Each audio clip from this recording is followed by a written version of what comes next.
Kalau saudara buka juga di dalam Yudas,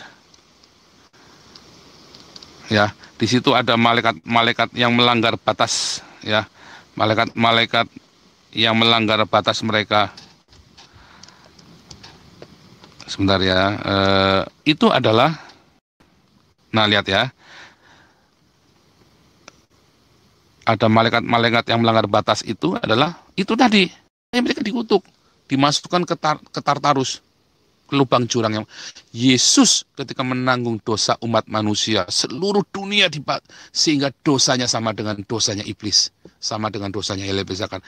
Yesus itu diturunkan ke lubang yang jurang maut yang paling dalam. Di situ ada iblis yang paling jahat itu. Ya. Jadi Yesus itu dosa yang ditanggung oleh Yesus sama dengan dosanya iblis yang paling jahat, sampai masuk ke jurang maut. Di situ diambil kunci jurang mautnya, dan Yesus keluar dari jurang maut. Semua orang-orang yang ada di dalam Hades, di dalam Seol, di jurang maut itu, di dunia orang mati itu diangkat sama Yesus, dinaikkan ke paradiso. Dari zaman Adam, Nuh, Musa, semua diangkat naik ke surga, ke paradiso, ke Eden, dibalikan ke Eden lagi. Yesus ambil kunci jurang maut itu. Nah, sekarang saudara buka ya, lihat di dalam Yudas ayat yang ke-11. Celakalah mereka karena mereka mengikuti jalan yang ditempuh Kain, karena mereka oleh sebab upah menceburkan diri dalam kesesatan Bileam, dan mereka binasa kedurhakaan seperti Korah. Ya, disebut celaka, tapi nggak ada celaka mengikuti Adam, nggak ada. Celaka mengikuti Kain. Ya, celakalah mereka karena mengikuti jalan yang ditempuh oleh Kain. Karena Kain hamartia, berbuat dosa. Nangkep ya sekarang ya. Yudas penutup ya, Yudas 1 ayat 14. Celakalah mereka karena mereka mengikuti jalan yang ditempuh Kain. Celaka, tapi nggak ada bilang celaka ngikutin Adam. Ya, oke, itulah penjelasan. Jadi ketika ada tanya, oh ya satu lagi ya ayatnya nih ya, yang kemarin ada dibahas orang-orang di dalam 1 Timotius. Dalam 1 Timotius 1 Timotius 2 ayat 14, lagi pula bukan Adam yang tergoda, melainkan perempuan itu yang tergoda dan jatuh dalam dosa. Itu dalam bahasa aslinya bukan dosa lagi, bukan hamartia, tapi transgresi. Ya, melangkah keluar. Ya. Sehingga melangkah keluar, tahu yang baik dan jahat, lalu keluar. Ya. Jadi kata transgresi. Anggap ya. Oke, jadi kata dosa, hamartia. Di luar itu, kita tidak akan mempersoalkan bahwa itu sesuatu yang negatif. Ya, bahwa transgresi itu, transgresi juga dosa. Bukan. Saudara jangan campur adukan. Alkitab itu ditulis dengan sebuah ineransi, nggak mungkin salah, dan semua ada tujuannya. Mengapa ditulis dengan kata transgresi? Mengapa ditulis dengan kata hamartia? Mengapa ditulis dengan kata tambah satu lagi deh, satu lagi ya. Kejadian 3 ayat 23. Lalu Tuhan Allah mengusir dia dari Taman Eden supaya ia mengusahakan tanah dari mana ia diambil. Diusir tuh, kan diusir. Kalau nggak dosa ngapain diusir? Oh enggak. Jadi begini saudaraku, lihat bahasa aslinya. Balik lagi ya, saya nggak ada asumsi. Saya cuma ngasih bahasa aslinya dari tadi ya. Cuma tak nih bahasa aslinya nih. Jadi nggak ada asumsi. Saya nggak cerita. Dari tadi tak tunjuk nih bahasa aslinya. Langsung tak ceritain. Jadi bukan diasumsi ya. Dari tadi nggak ada diasumsi tadi. Hamartia artinya meleset dari sasaran. Ini loh, ada meleset. Ya, transgresi artinya pindah dari Eden ke Haaretz. Ya, sekarang kata diusir. Kata diusir itu nggak ada.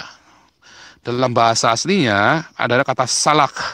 Ya, itu sama dengan Keluaran 3 ayat 10. Ya, ketika so now go and I will send you to Pharaoh. Dan sekarang kamu pergi, aku akan mengutus kamu kepada Firaun untuk membawa umatku, orang Israel, keluar dari Egypt. Kata diusir itu berasal dari kata salak. Kata salak itu artinya mengutus. Jadi sama seperti Yehova Elohim mengutus Musa kepada Firaun, sama seperti Yehova Elohim mengutus Adam dan Hawa keluar dari Eden kepada dunia yang jahat. Coba Musa lagi enak-enak ya mengembalakan kambing domba Yitro. Ya, diutus balik ke Mesir, ke tempat perbudakan, yang dia lagi jadi buronan. Ke tempat yang berbahaya kan? Sama seperti Adam dan Hawa, enak-enak di Taman Eden, kemudian diutus keluar ke bumi, ke Haaretz yang jahat, yang terkutuk, yang dikuasai oleh iblis saat itu. Untuk apa? Untuk mengelola, menguasai, menaklukkan di dalam nama Yesus Kristus. Ya kan? Sama seperti Anda dan saya. Nah, itu juga sama seperti ada di dalam Matius 10 ayat 16. Lihat, aku mengutus kamu seperti domba ke tengah serigala. Apostelen. Jadi di dalam bahasa Septuaginta, Kejadian 3 ayat 23 tadi, maka kurios theos, apostelen, ya, mengutus Adam dan Hawa keluar. Apostelen. Kita dipanggil dari gelap kepada terang yang ajaib, tapi kemudian kita diutus kepada serigala-serigala. Adam diutus ke dunia yang terkutuk. Musa diutus kepada tanah Mesir, tempat perbudakan, tempat dia jadi buron. Kita, orang percaya, kita diutus kepada dunia yang jahat, kepada serigala-serigala. Sama, apostel atau salak, mengutus. Ya, Adam diutus, Musa diutus, Paul diutus, Anda diutus.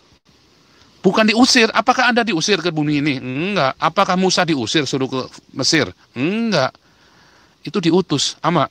Makanya Adam dan Hawa dibekali firman dulu dalam Kejadian 3. Dikasih tahu, nih kamu akan terjadi begini. Tetapi keturunanmu akan meremukan.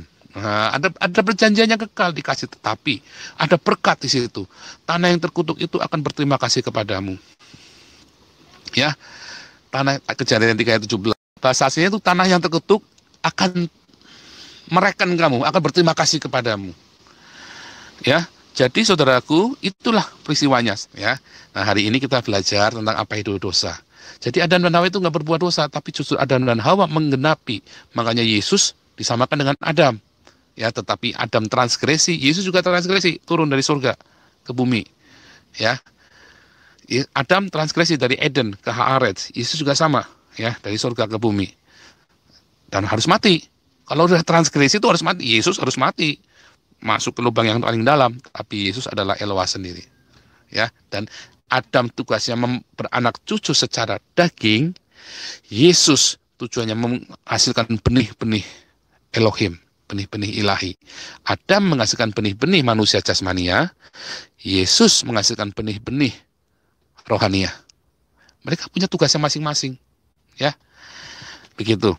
Karena manusia memang menghasilkan benih-benih jasmani, keinginan seorang laki-laki, ya, tapi Yesus membuat kita menjadi anak-anak Allah bukan karena keinginan seorang laki-laki, melainkan oleh karena iman percaya kita kepada Yesus Kristus. Nah, itulah. Jadi Adam dinamakan hamartia. Kain lah, kalau sudah Yudas tadi, dia dalam Yudas pasal 11 tadi disebutkan dengan jelas bahwa Kain lah, kamu jangan ikuti jalan Kain, terkutuklah orang yang mengikuti jalannya Kain. Itulah jalan hamartia, jalan dosa, ya, yang kemudian diikuti oleh Korah dan kemudian diikuti oleh Bileam. Orang-orang yang nggak bisa dikuasai, yang nggak menguasai hawa nafsu, ya. Coba lihat kalau buka dalam Kain kan, karena dia tidak bisa menguasai hawa nafsu, ya kan. Nah, itulah dosa Kain, yang tidak bisa menguasai hawa nafsu. Nah, sehingga terjadi pembunuhan. Jadi pembunuhan itu banyak-banyak. Ya, saudara lihat Kain dan ada Habel dan Kain. Kenapa sih Kain bisa bunuh Habel? Gara-gara ibadah. Ya, persis orang Islam yang suka bunuh-bunuh kita, toh. Nah, persis sama dengan pendeta-pendeta yang suka nyesatin pendeta lain. Penuh dengan hawa nafsu. Ya, yang nafsu pengen mengalahkan, pengen berdebat, pengen menangkut, pengen mempermalukan hamba-hamba Tuhan lain. Hati-hati ya, Anda pendebat-pendebat Kristen di YouTube. Kalau Anda bernafsu ingin mempermalukan hamba Tuhan lain, ya, Anda sedang dipenuhi dengan jalan Kain. Jangan pikir Anda sedang beribadah. Anda sedang mengikuti jalannya Kain. Mereka sama-sama mempersembahkan korban, ya. Mereka sama-sama ibadah, toh. Tapi yang satu kemudian mempersekusi yang lain. Itu nggak bedanya sama orang Islam yang mempersekusi orang-orang Kristen. Mereka membunuh orang lain dan mereka berkira sudah beribadah bagi Allahnya. Oke, saya kira demikian. Mohon maaf yang ada di YouTube, Anda yang berkomentar, belajarlah untuk belajar bahasa aslinya, ya. Jangan cuma asal bunyi, belajarlah bahasa aslinya, buka hatimu, buka pikiranmu, tanggalkan semua konsep-konsep dogma-dogma, tanggalkan dulu, belajar, Anda timbang. Ujilah segala satu. 1 Tesalonika 5 ayat 21. Jangan keracunan dogma. Dogma tidak menyelamatkanmu, tapi Alkitab yang tertulis. Semua yang saya katakan tadi, semua tertulis tanpa asumsi saya, tanpa perkiraan saya. Semua saya bukakan yang tertulis. Tidak ada saya taruh asumsi apapun di situ. Oke? God bless you semuanya. Tuhan Yesus memberkati.